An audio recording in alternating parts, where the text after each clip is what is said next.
tough having a baby probably for another 4 years. I bet 4 or 5 years. I find Candy Gal, and this isn't the point of life, we're all supposed to be like, whatever, but I find Candy Gal and Gizelle and Candy Gal, to me, are both literally drop dead gorgeous. I mean, love them or hate them, just physically, I find Gizelle, Bryant, and Candiace Dillard to be two gorgeous, gorgeous human beings in real life too. I have to say, Candiace is stunning. In real life. She is stunning. And she's so tiny. She could wear anything. And I feel like this is like very, I don't know, I guess like superficial. I was just saying, I'm taking this show in a very superficial direction today.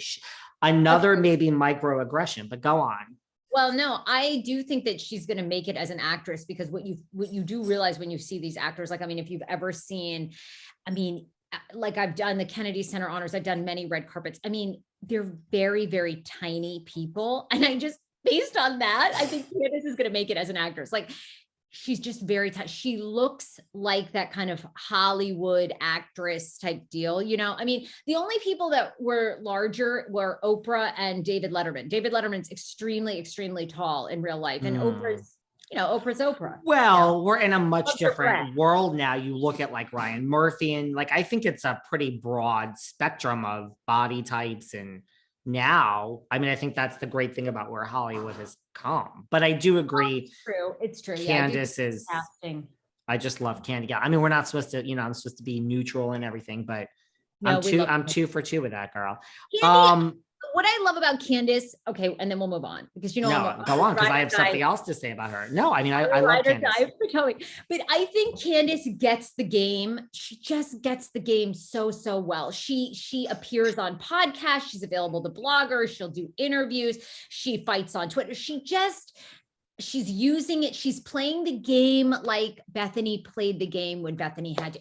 And I that is what I love about Candiace, because a lot of them don't. A lot of them, to your point, they don't want to come on blogs. They don't want to play the game. They don't want to tweet. They're this, they're that. And it's just like, guys, you have this finite window. Maybe you have 3 seasons, maybe you have 4, maybe you get lucky and you have 7 seasons. You have this finite window to turn this into something long lasting, wealth for your entire family. And so few people fucking get that. She gets it. And I agree with that. And 2 other things. I mean, a lot of them think their shit don't stink. And it's like, sweetheart, you've been on 3 seasons of a fucking reality show. In the grand scheme of things, get the fuck over yourself. Okay. You've made 60,000 plus 120 plus like 320, whatever that adds up to be. Good luck, because now it's going to be 0. So get over yourself, because that's got to last you for a whole lifetime, and get the attitude out. And again, Candiace, off air as a human being, is smart, is nice, so whatever's going on Twitter, she gets the game. She gets it, because as a human being, one-on-one, she is lovely. And it's not an act. We're both saying we both have numerous experiences with her. It's not an act. She's a wonderful, lovely person. I think she gets it. She's way smarter than people think. She gets it, and she's smart, and she does the job. So there's our Candy Gal appreciation. But guess what? Guess what she's not going to do? She's not going to come on this podcast tomorrow, because she's getting on a fucking plane and she's flying to Thailand for Girls Trip 3. Oh my God. Do you love this cast? Do you love this cast? We have some issues with this cast now. Well, here's what the nugget is. Here's the nugget. I'm going to be honest about my thoughts. The first one was, OG's extra, whatever. The second one was like ex-Housewives. This is supposed to be friends, be it best friends. That is the theme. So we have best friends, Heather Gay and Whitney Rose. Okay, that's true. They are very close. We have best friends, Alexia Echeverria and Marisol Patton. I mean, that's true.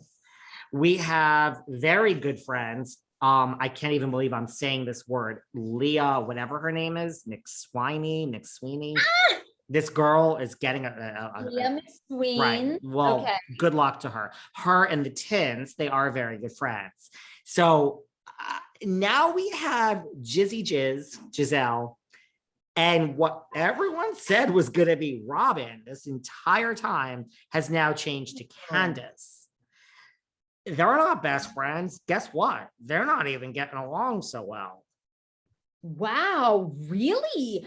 I didn't realize this was best friends cast. Look at it. Yeah, that's what, look at it. Marisol, Patton, and Alexia are joined at the hip. Whitney and Heather joined at the hip.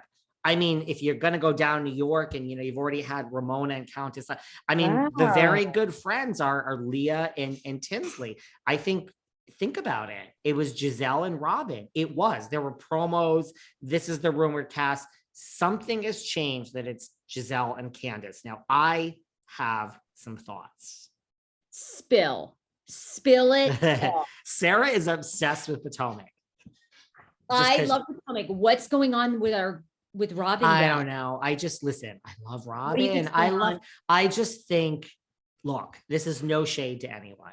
When you're in a house in the jungle of Thailand or wherever you're going to be, who's gonna stir that fucking cauldron more? Either A, Robyn, or B, Candiace. You have a choice. Is Robyn going to bring more shade and shit, or is Candiace? It's either A or B. Those are your two choices. Candiace. So do you think this was do you think Robyn was even asked, or they looked at these besties and then they got to Potomac and they were like, look, we're not confident that Robyn can bring the drama. And I mean, does Marisol bring a ton of drama? I mean, we know Heather. What's your thoughts? Let's slow down. We have what is it? Whatever the acronym is. We have real RHUGT3. Okay, well, you're asking a lot of questions, Sarah. Let's answer some of your questions. Alexia and Marisol, how can I say this positively? Because everyone loves how honest. I mean, look, Alexia and Marisol, no shade, will do anything for that camera.